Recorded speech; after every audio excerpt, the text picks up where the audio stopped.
All right, a couple of review questions as usual. First of all, what did God tell Rebekah about her two sons, Jacob and Esau, before they were even born?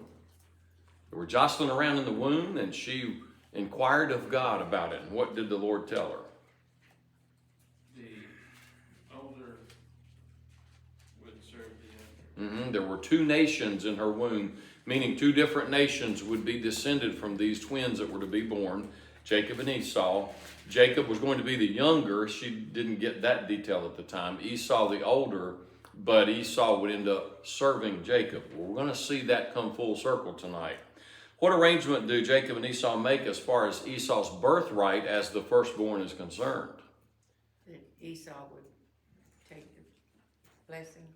Jacob took it away from Esau. Yeah. And what was the deal? How did they reach that agreement? He was hungry. Esau came in, he had had a bad day hunting, he was hungry, and rather than wait for food to be ready, or that he could have prepared himself, there would have been something there they could have eaten, no doubt. He decided it was worth trading his birthright as the oldest son for a bowl of lentil stew. And so that's how Jacob came to be the one that was going to get the greater blessing. We're going to see how that carries out tonight and talk about why the whole thing was very unnecessary. Reading in Genesis 27, verses 1 through 4. Now it came about when Isaac was old and his eyes were too dim to see, that he called his older son Esau and said to him, "My son." And he said to him, "Here I am." Isaac said, "Behold now, I am old and I do not know the day of my death. Now then, please take your gear, your quiver, and your bow, and go out to the field and hunt game for me. And prepare a savory dish for me, such as I love, and bring it to me that I may eat, so that my soul may bless you before I die." What health issue is Isaac now dealing with? It's going to be very important to our story tonight. Sorry. He's virtually blind. It actually is going to turn out to be a long, long time before Isaac dies yet, but it appears that that time may be approaching, at least to him and to the family. And at the age of 100, which is about what he would be at this point, he is now very, very struggling in his sight. Why does Isaac want Esau to get a meal ready for him? So he could give him a blessing. All right. He's going to set the mood, I guess you might say. This is going to be a fairly formal ceremony or ritual, this blessing of what he thinks is going to be the older son that Isaac's going to do. And he likes that game, and so game meaning the food that Esau prepares. Another sort of game is going to go on in tonight's text. But anyway, Isaac wants Esau to go out, catch something, prepare a meal for him so that he will be in good spirits and be ready to bless his son. Which son is each parent's favorite and why? Esau is Isaac's favorite, and Jacob is Rebekah's favorite because he was homeboy, smooth, and whereas Esau liked to go out and hunt game, he's more ready out there. And Isaac liked it. Isaac liked food, yeah. that kind of thing. And so, yes, they had their favorites based on that very shaky ground. Verse 5, Rebekah was listening while Isaac spoke to his son Esau. So when Esau went to the field to hunt for game to bring home, Rebekah said to her son Jacob, "Behold, I heard your father speak to your brother Esau, saying, 'Bring me some game and prepare a savory dish for me, that I may eat and bless you in the presence of the Lord before my death. Now therefore, my son, listen to me as I command you. Go now to the flock and bring me 2 choice young goats from there, that I may prepare them as a savory dish for your father, such as he loves. Then you shall bring it to your father, that he may eat, so that he may bless you before his death.' Jacob answered his mother Rebekah, 'Behold, Esau my brother is a hairy man.'" We read about that already at their birth. "And I am a smooth man. Perhaps my father will feel me, then I will be as a deceiver in his sight, and I will bring upon myself a curse and not a blessing." But his mother said to him, "Your curse be on me, my son. Only obey my voice and go get them for me." So he went and got them and brought them to his mother, and his mother made savory food such as his father loved. Then Rebekah took the best garments of Esau, her elder son, which were with her in the house, and put them on Jacob, her younger son. And she put the skins of the young goats on his hands and on the smooth part of his neck. She also gave the savory food and the bread which she had made to her son Jacob. So Rebekah comes up with a scheme to help Isaac, or to help Jacob receive the blessing instead of Esau. What are the details of that plan? What are they going to do? He's gonna bring 2 goats in, and Okay. he's gonna make stew and. The wild game is going to be 2 goats from their flocks. Put the hair on Jacob, so he'll think it's Esau. Take the skins, wrap them around, and that way, if Isaac should suspect something is going on, he'll rub Jacob's arms, and it'll feel like Esau. Remember, his vision is so weak that he can't make that distinction anymore. He's going to know that something is up, but he's still going to fall for it, as we'll see. So Jacob is to go out and get the animals from the flock. She'll prepare the meat, just like Esau would fix it, and then they'll fix him up. They're also going to put whose clothes on Jacob? Esau's, so that it smells like the great outdoors. So the plan is pretty elaborate. She comes up with it because she's scheming for her favorite son. What's Jacob afraid might happen when he tries this? That his father will know the difference. Dad's going to figure it out. And what would happen in that case? He says it in verse 12. You get a curse instead of a blessing. He'll be cursed instead of blessed. They're out to get a blessing, and if Dad figures out that he's being tricked here, it'll end up as a curse and not a blessing. So what does Rebekah say about that? She said she'd take care of it. Curse schmurse. If he curses you, let it fall on me. So that sets his mind at ease. Verse 18. Then he came to his father and said, "My father?" And he said, "Here I am. Who are you, my son?" Jacob said to his father, "I am Esau, your firstborn. I have done as you told me. Get up, please. Sit and eat of my game, that you may bless me." Isaac said to his son, "How is it that you have it so quickly, my son?"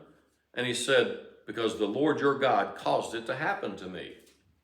Then Isaac said to Jacob, "Please come close, that I may feel you, my son, whether you are really my son Esau or not."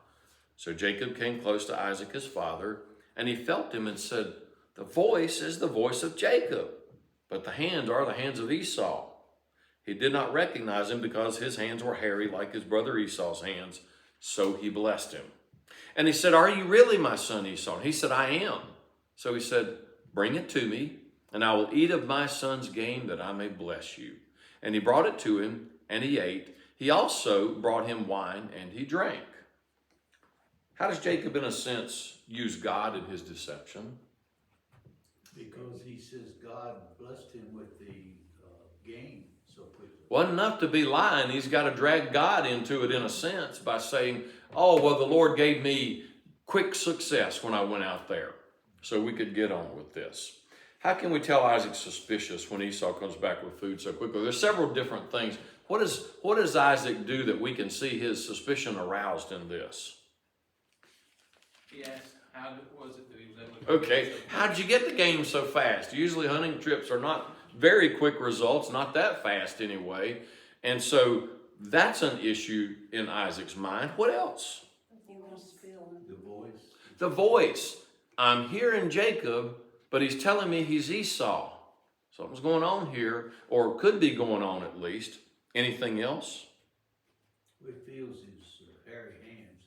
Yes, it's really goat's hair.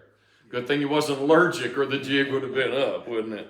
But anyway, yes, he rubs Esau's hands and feels that they are hairy, which in his mind confirms it. So he just can't explain why the voice sounds so much different. But anyway, they end up tricking Isaac into thinking that this is Esau. Verse 26. Then his father Isaac said to him, "Please come close and kiss me, my son." So he came close and kissed him. And when he smelled the smell of his garments, there's another part of the deception, smells like Esau, he blessed him and said, "See, the smell of my son is like the smell of the field which the Lord has blessed.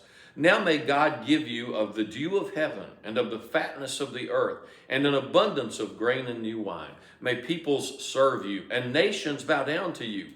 Be master of your brothers, and may your mother's sons bow down to you. Cursed be those who curse you, and blessed be those who bless you." Now, Isaac's blessing is a fairly formal event. Look at what all's involved. Tell me what all takes place here. So we get a picture of just how formal this ritual of blessing is. It's not just, I wish you well, son. What's taking place here? What all happens in this? He blessed him with the dew. Okay, well that's in the blessing itself, but look at the ceremony surrounding it before they actually get to the blessing itself. Food is prepared. Food is often involved in covenant formation in those days, isn't it? Remember when Abimelech came to Isaac and he had come to Abraham before? So food is often involved in these covenant ratifying celebrations and rituals. There's that. There is the kiss. That's a symbol of Isaac and Esau's affection for each other. And the meal itself setting the tone, setting the mood for Isaac to be in good spirits to bless his son. It's also mentioned here, of course, that wine is brought in, even though Isaac didn't specifically request that. Maybe that was just an effort to kind of try to sort of affect Isaac a little bit so he wouldn't be as likely to figure out what was really going on. Who knows? But anyway, those are the things that are involved. Now let's look at the blessing itself. But before that, why is the blessing so significant in this case?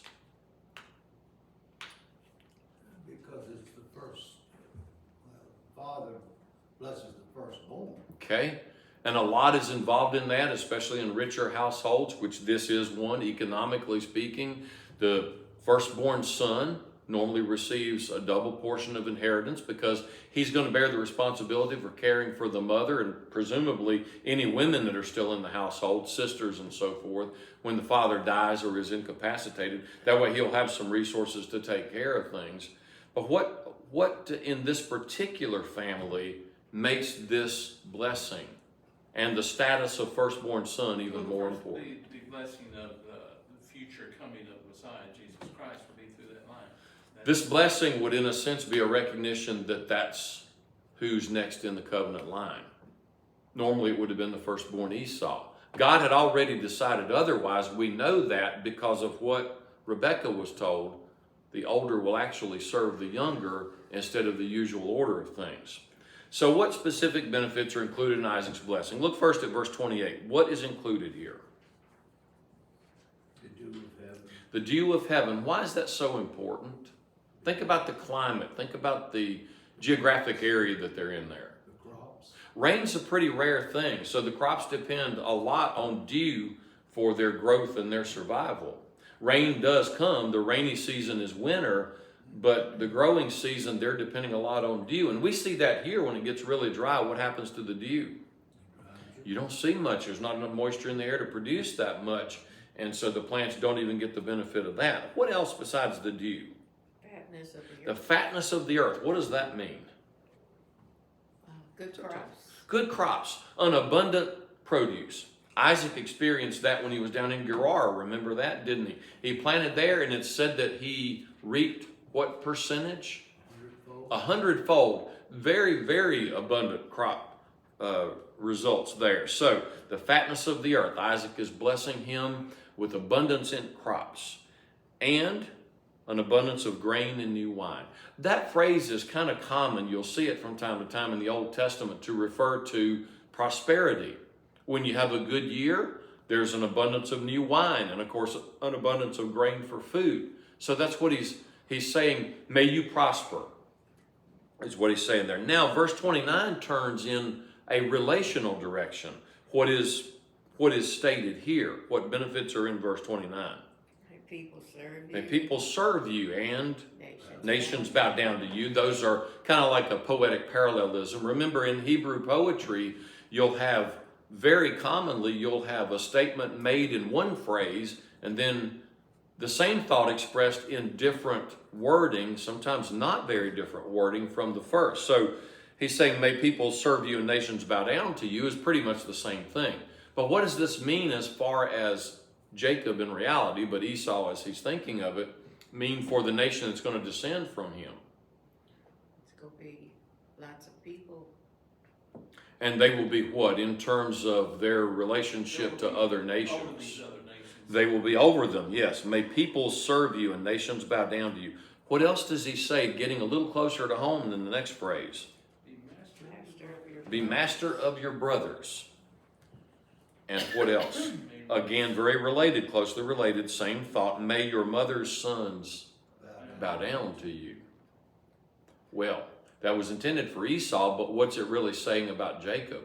That he's gonna be. The commentary writer pointed out something here that's interesting. Because of the plural sons, it may well be that there are other brothers, other boys in the family besides Jacob and Esau.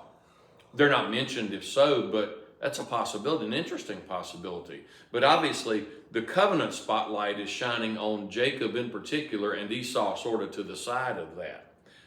What else does he say there at the end of verse 29? Cursed And those that curse you. be those who curse you. Cursed, and those that curse you. Blessed All right. Familiar, doesn't it? So how do the blessings in verse 29 come full circle as far as the birthright and God's prediction about these two sons and their relationship to each other? How do we come full circle here? We saw it predicted before they were born, and now what? The blessing is confirming that. Whether Isaac realizes it or not, the blessing is confirming it. The writer of the commentary, the materials that I use, says that at this point it's very possible that Isaac knew what God had said about the older serving the younger, but that he was just not agreeable to it. And think about the family dynamics of that. Favorite son, and you're being told me that this wussy little priss that runs around the house is going to be the heir of the covenant. And my boy that goes out and kills a deer and drags it in and fixes it like I want it's not going to be? Well, that's the case. Now, why did God choose to use Jacob, the younger, instead of Esau, the older? We have to go to Paul to answer that question. But do you remember? Because we just studied Romans, and he brings these two boys up in a study of God's sovereignty. And I just gave you the answer by saying that. Why is it that God chose to use the younger and not the older? Was it anything the boys had done? No, it wasn't. Because God made that choice before the boys were born. Paul says before they were born and had done anything wrong or right, God had already said the older will serve the younger. The basis of God's decision to use Jacob instead of Esau had nothing to do with anything good those boys had done, because they hadn't been born yet, nor anything about God's knowledge of what they would do in the future. That Esau was, in a sense, going to be a turkey, and Jacob was going to be a decent guy all around, although he had some deception issues. God simply decided because that's the way he wanted to do it. And that's a biblical view of God's sovereignty. Some people think that principle applies to salvation or election to salvation or leaving people to be condemned for their sins. But that wasn't even what Paul was discussing there. He was talking about God's sovereign right to use anyone as he sees fit. But it didn't have anything to do with their salvation. This was not, in essence, condemning Esau to go to hell and Jacob to heaven. That wasn't what God's selection was about. God's selection was about the covenant nation and which one would be accepted and which one would be rejected. And if you can see a progression, if you look in verse 29, it says, "And nations bow down to you." And if you look in Genesis 49:8, Jacob says something similar about Judah. And where does Jesus come from? The tribe of Judah. Out of Be the 12 Lord tribes, over your Judah. brothers, and may the sons of your mother bow down to you. That's what Jacob says about Judah later. So it's a progression. It's not about who had more power, who was Right. the better one. It's the one that God said is going to be the one that it would Right. come from. And that person nor the other one could do anything about that. In other words, Jacob couldn't make God want to use him. That was already decided. Nor could Esau's behavior, bad as it was, nor could Esau's behavior cause God to reject him in the usefulness in bringing the covenant nation into existence and in bringing the Messiah into the world. But again, that teaches absolutely nothing about salvation. It does not claim then that God chooses some to be saved and leaves or actively chooses others to be lost, as the case might be with what people believe. Unfortunately, that choice of Jacob instead of Esau is often used to prove the idea of predestination, Calvinistic predestination. which says God chooses some to be saved and leaves others, or chooses others to be lost. It's got nothing to do with that. It's God's decision of whom to use and who not to use. So, Jacob and Esau here. And what Sam is talking about is the blessing that Jacob, this very man who is receiving the blessing now, will eventually receive or will eventually give to his sons. He's got 12 of them to deal with. But there is one that stands out above the others, and that's Judah, because he'll be the one that the Messiah himself comes into the world through. Judah, by the way, wasn't all that either. When you begin to read about him, he slept with his daughter-in-law and didn't know he'd done it because she was dressed up like a temple prostitute. But that's chapter 38, and we'll get there in a little while. That's chapter 38. So the benefits are laid out in this particular blessing. The circle forms itself, God's prediction, and the birthright that Esau gave up to Jacob comes full circle. Jacob got the birthright. Now he gets the blessing. Very consistent, isn't it? They go hand in hand. They fit together. So how does the last blessing in verse 29 relate to the covenant that God originally made with Abraham? When we read those words, that should have rung a bell from previous studies in Genesis. May those that curse you be cursed, and those that try to hurt you be hurt. That's exactly what God told Abraham. Abram at the time he was first making those promises.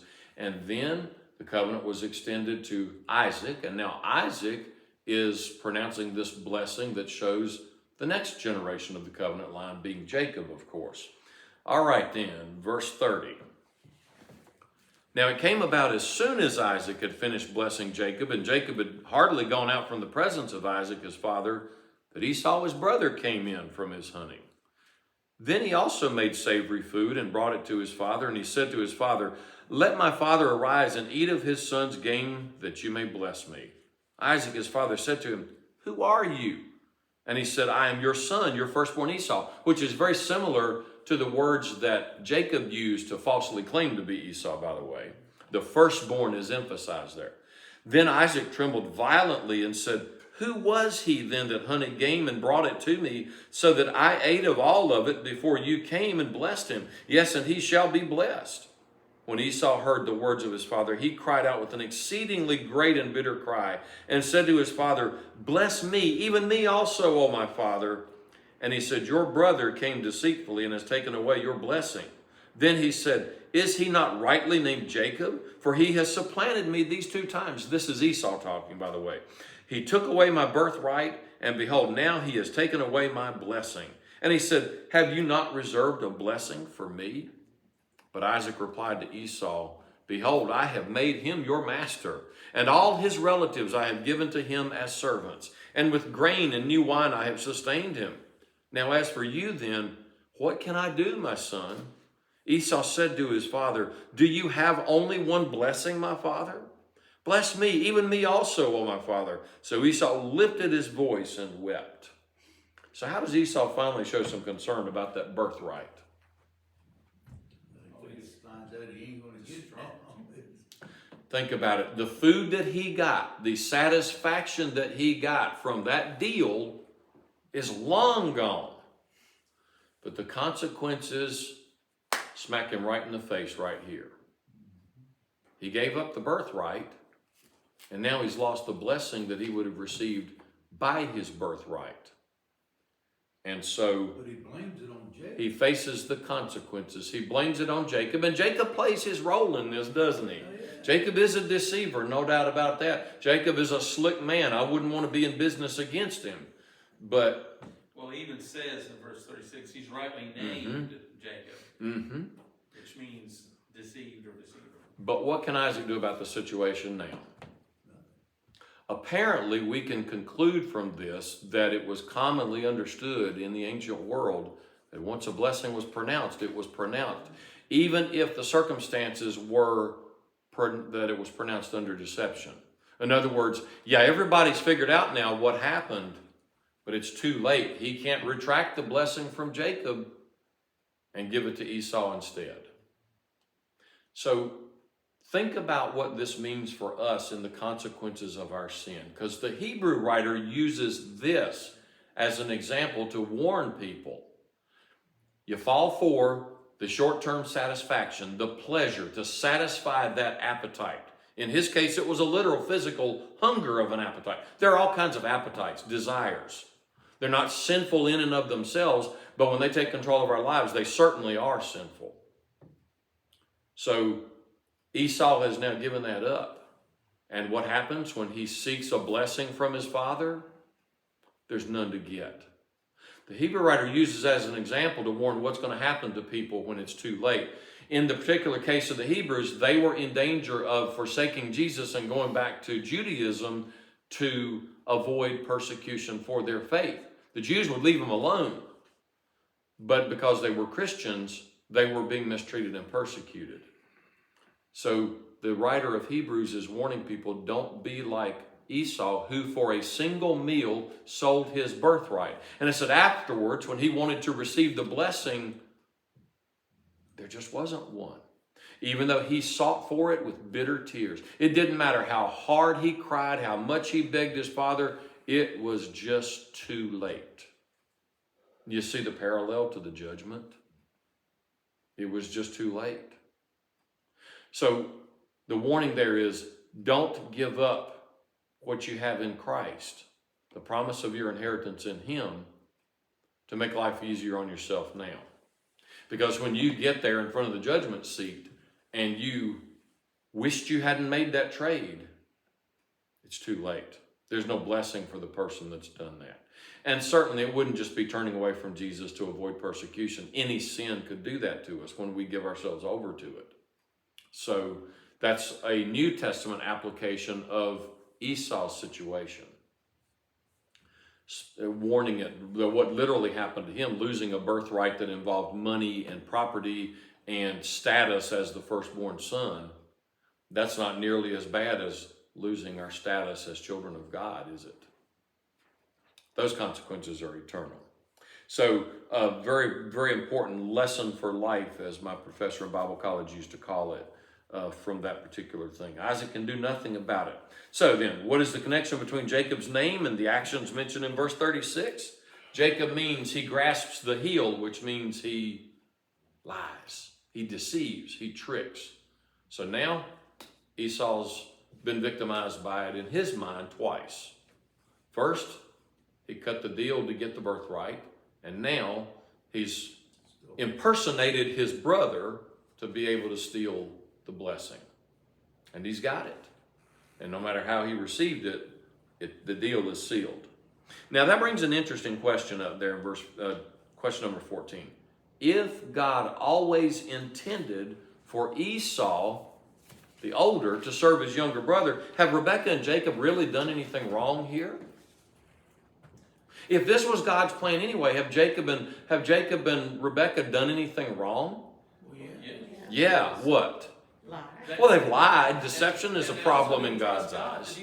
And that's the even bigger thing of it. The lie came as a result of their not being willing to let God work out the circumstances and details as he saw fit. It's the same thing that Abraham and then later Isaac himself did when they went into those foreign countries claiming that their wives were actually their sisters. They didn't trust God to carry out the promise. Had to help him. And like I've said before in here, whenever we try to help God, it does not go well, does it? Because God doesn't need our help. He may involve our action, but if he does, he'll make that clear. And God didn't tell those men to lie about who their wives or sisters really were. He didn't have to have Rebekah come up with that scheme and end up wrapping goat skin around her son's arms to make it feel like he was Esau. God didn't need all that. God is sovereign. He's also all-powerful. That means he can work out the circumstances as he wanted to. The deception didn't have to happen, and they sinned when they did that. Not to mention the trust issues that it must have caused in the family. You sit down to Thanksgiving dinner with somebody that's pulled a stunt like this on you, it's going to be hard to get that turkey and dressing down, isn't it? So anyway, we see that and remember, all this comes about as the result of that favoritism.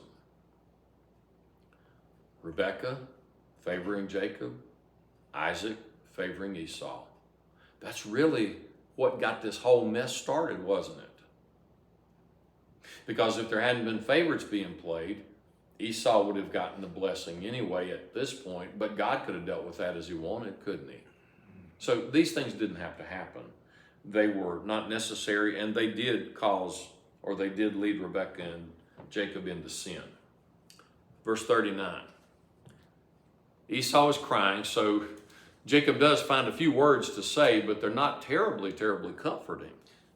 Then Isaac his father answered and said to him, Behold, away from the fertility of the earth shall be your dwelling, and away from the dew of heaven from above. Now, before we go any further, contrast that with what is said to Jacob in verse 28. It's just the opposite, isn't it? Oh, you won't get the dew, you'll be away from it. You won't get the fatness, the fertility of the earth. You won't benefit from that. You'll be where the land's not so hot. And wouldn't you know that when these men had their nations descend from them, Jacob, the Israelites, and Esau, the Edomites ended up settling near the south end of the Dead Sea. And you know what kind of land that is? Not especially good. Wasn't much for farming. So then that actually fulfills itself as we see in the nations that are descended from When them. you look at maps of the time, and it'll say the area that's Edom, it's a gigantic area, but everywhere else has these cities, and it's just so barren in that. But it's still Edom, but it's barren. He got his Nothing's territory. gigantic. And God did warn the Israelites to be very careful how they dealt with the Edomites, with the descendants of Esau, because they were cousins. So God did show some measure of favor to Esau's descendants. There's more to get into than that, but we'll leave it at that point for now. He says in verse 40 to Esau, By your sword you shall live, and your brother you shall serve. But it shall come about when you become restless that you will break his yoke from your neck. So Esau bore a grudge against Jacob because of the blessing with which his father had blessed him. And Esau said to himself, The days of mourning for my father are near, then I will kill my brother Jacob. Now when the words of her elder son Esau were reported to Rebekah, she sent and called her younger son Jacob and said to him, Behold, your brother Esau is consoling himself concerning you by planning to kill you. Now therefore, my son, obey my voice and arise, flee to Haran, to my brother Laban. Stay with him a few days until your brother's fury subsides, until your brother's anger against you subsides and he forgets what you did to him. Then I will send and get you from there. Why should I be bereaved of both of you, you both in one day? Then Rebekah said to Isaac, I am tired of living because of the daughters of Heth. If Jacob takes a wife from the daughters of Heth like these, from the daughters of the land, what good will my life be to me? So what does Isaac include in his blessing to Esau? What did we say about the land already? Not the best land, It's not going to be the best land for farming. and for the most part, he'll be subservient to Jacob. And you'll live by the sword. By the way, that's actually talking about the way that the Edomites would go and raid other cities within the territory, the area where they were, and they would basically seize what belonged to other people, and that's how they made their living. And we'd call it, extortion or theft or robbery today, but that's how they went about getting what they needed or wanted. So what does he predict about Esau and Jacob, though? Your brother you shall serve. Yep, that's going to happen. The things that God said from the beginning are true. But Times when you get restless, you'll be it shall come about when you become restless that you will break his yoke from your neck. Your brother's going to serve you, or your brother is going to conquer you. He's going to control you like an animal with a yoke on. But then the time's going to come. You're going to get tired of that. And that does happen. The Edomites eventually revolt against the Israelites, and they become independent from the nation of Israel. So it won't be total, complete, eternal, everlasting subservience. It will eventually come to an end. So what does Esau plan to do after his dad's death? he's gonna kill his brother Jacob. He's gonna kill his brother. I'll fix him for that. Yeah. And think about that too. It may be that he would end up claiming what his brother would have received had the blessing been enacted anyway, if he were to kill Jacob. who's left to get it as far as we know. So he plans to kill him to get back at him. And so Rebekah finds out about that. What does she do to protect Isaac, favorite son? Doesn't go live with a brother. Go back to my family, my side of the family, and be there. Isn't it interesting that Haran is where Abraham left to come into the promised land from? So now Jacob is retracing those steps. In a way, he's going to be there a lot longer than a few days, as we'll find out.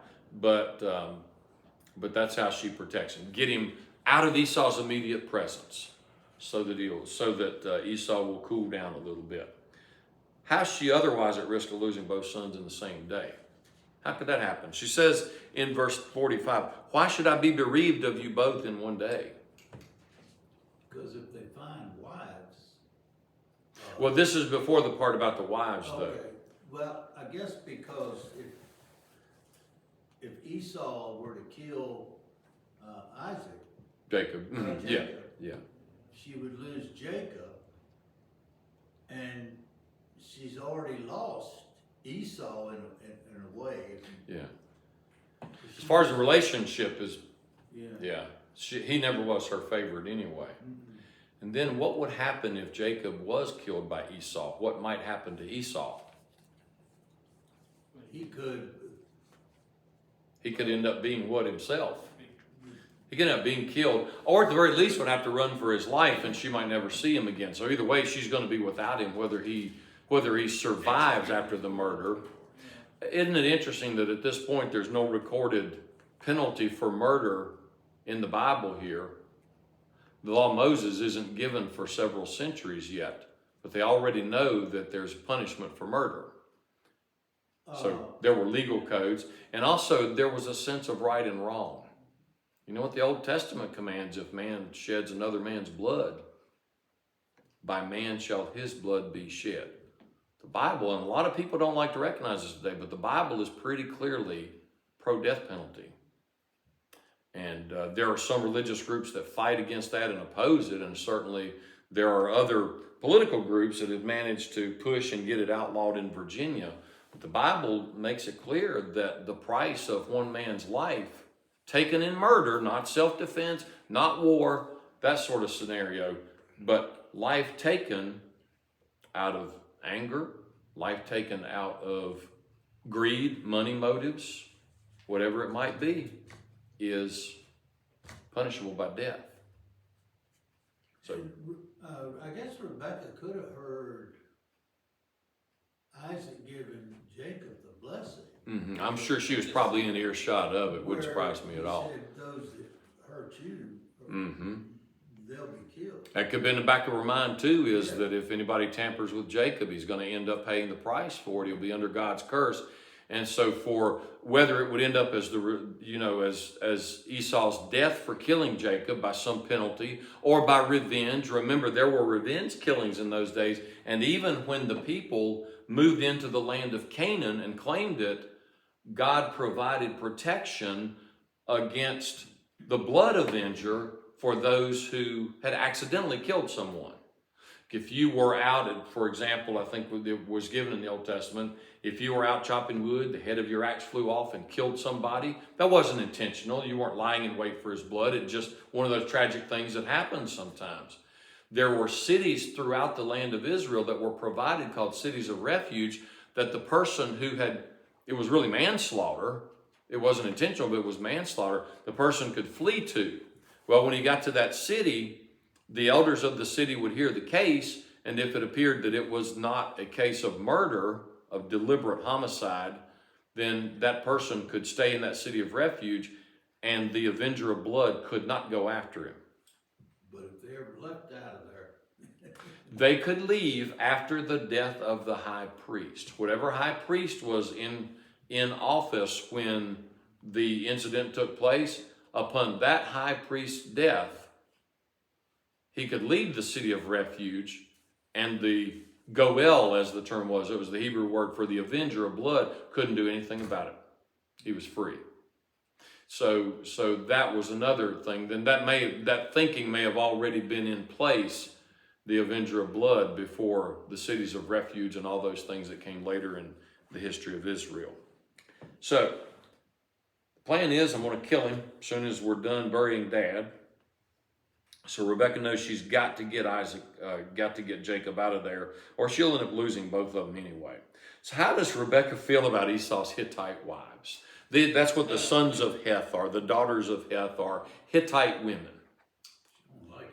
And she's not crazy over her daughters-in-law. So what's she afraid Jacob might do then? Take a wife like thee. Marry similar women. Yeah, isn't it interesting, the phrase that's used there? If Jacob takes a wife from the daughters of Heth like these from the daughters of the land, my life won't be worth living, she basically says. So that sets the stage for chapter 28 in the next major section of the book. Isaac himself is involved in sending Jacob away. And one of the reasons Isaac sends Jacob away is so that he can go back to his own family, his own distant kin, somewhat distant by this point, and find wives. And he does, and he has to work mighty hard for them, but he gets 2 wives, 2 sisters, Jacob and Leah, Rachel and Leah. We'll see them, we'll meet them in the next chapter. He gets fooled about them as well. He gets fooled about them. Oh yeah, Laban's slick. That's the interesting thing is you see 2 crooks go head to head here. Jacob and Laban. They're 2 good ones together. And of course, Jacob is Laban's nephew, obviously, but that's how it goes. Yeah, that's how it goes. Any comments or questions over chapter 27? Couple of things. In verse 41, Esau bore a grudge. Mm-hmm. It's possible that means that he actually Beat him up. Mm-hmm. Not just going, I don't like you. And a lot of this was really predicated on the idea that there's going to be a death soon, right? Mm-hmm. And yet, their dad lived another 80 years. Right. They were a little off on that. He wasn't as sick as he looked like he was, I guess. Yeah. It's interesting how through that narrative, when it talks about Esau and Jacob, Esau, his son, and Right. Jacob, Her son. Right. But when it came down to the end, and it was really going serious, and she understood that this is an issue, she cared about both Yeah. of them. And it refers, even the text refers to verse 42, when the words of her elder son Esau were reported to Rebekah, she sent and called her younger son Jacob. All of a sudden, Yeah, so there is some concern there. It's like this really could happen if I don't get these 2 separated and done fast. It's like almost like we're doing all this stuff and not realizing what the consequences might be. Isn't that the nature of sin, though? If we could foresee all the consequences of our sinful actions before we committed them, I hope in a lot of cases that would, so we can't foresee those things. We ought to be able to predict a lot of them. If I go out and commit adultery, there's a pretty good chance what's going to happen to my marriage, right? So sometimes we can have a pretty good idea